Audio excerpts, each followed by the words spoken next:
Hey, my name is Brandon, and, well, you'll probably already know that. Anyway, I like to review movies. I like to talk about them, bitch about them. That's my favorite. I like to bitch. Anyway, I watched 3 movies the other day. Well, actually, over the span of 2 days. It was quite a big thing for me. I usually don't sit and watch that many movies in a day. Believe that one way or the other, I don't give a shit. Okay, so first one I sit down and watch is one that I feel like I'd heard mixed reviews about, and I wasn't sure if I wanted to watch. It's called Going the Distance with Drew Barrymore and Justin Long. Now, you can see those 2 actors as in order of, alphabetical, or in order of talent ascending, whichever you choose. I have to ask a question. First off, with this movie, it's about a guy and a girl who meet. The girl is moving away in 6 weeks. They start dating. They want to try and do a long distance thing. It's that old, cliche thing. Anyway, then again, what isn't cliche anymore? Okay, sorry, I'm eating string cheese. I'm a little hungry. Anyway, so I'm watching this movie. I find myself asking the question almost immediately. Are there any Justin Long movies where he doesn't play a whiny, unlikable douchebag? That basically, he could be the star of a movie, he could be the protagonist of the movie, and you can either feel like you forgot he was even in it, or you can feel like he was like your least favorite part of the movie the entire time. Okay. Moving on. Best part about Going the Distance: Charlie Day, Jason Sudeikis, I think that's it. They're very hilarious in the movie. They're in it a handful of times.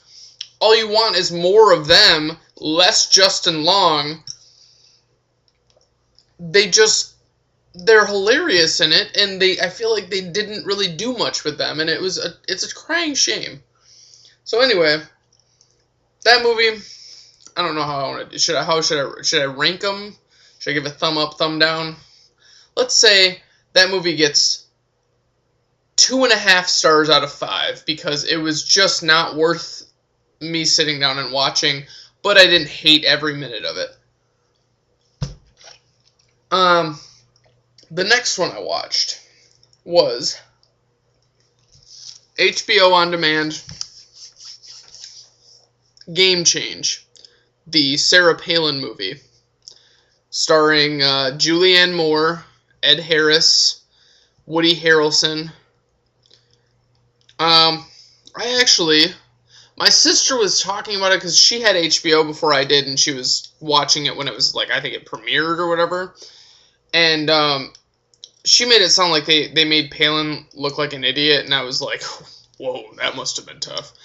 Anyway, I actually really enjoyed Game Change. I thought it was a really good movie, and I thought it was really well done because I don't think they did make her look like a complete idiot. I think they made her look really naive, and maybe she knew a lot less than she let on, and they made some mistakes in the election, and it really was. I have to say, after watching that movie, my immediate thought was that Julianne Moore is one of the best actresses alive right now. There are very few people out there who could have played the role as well as she did. That's the best part about Julianne Moore, is that she can play all these different roles. Anyway, let's move on because I don't want to just elaborate on how much I love Julianne Moore. Ed Harris was very good in it. He was an excellent casting call for John McCain. Very solid. Woody Harrelson, another guy who's really underrated. He really doesn't get credit for being such a solid actor, but he really is a good actor. I really like him.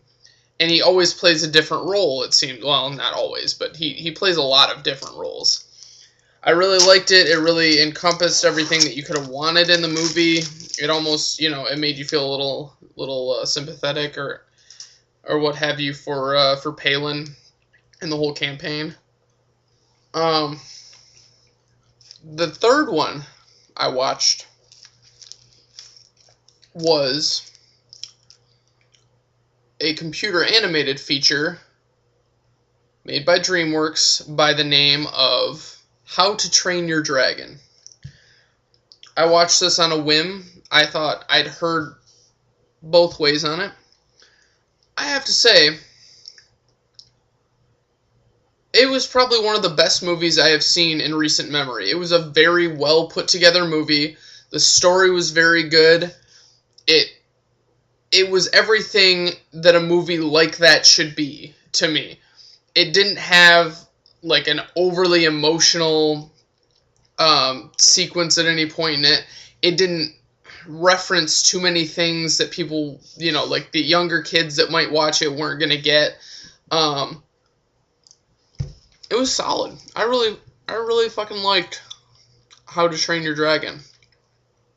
It had, who were the voice actors?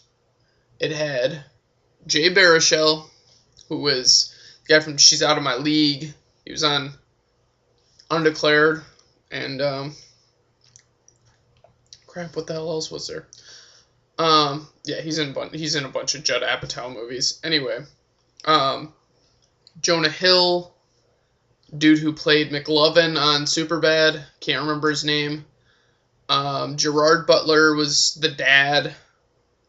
Craig Ferguson was just this weird Viking dude. But shit, there was somebody else. Anyway, there were a bunch of people in it. It was a really, really good movie. I really enjoyed it. I didn't really think it was stupid or pointless or anything like that.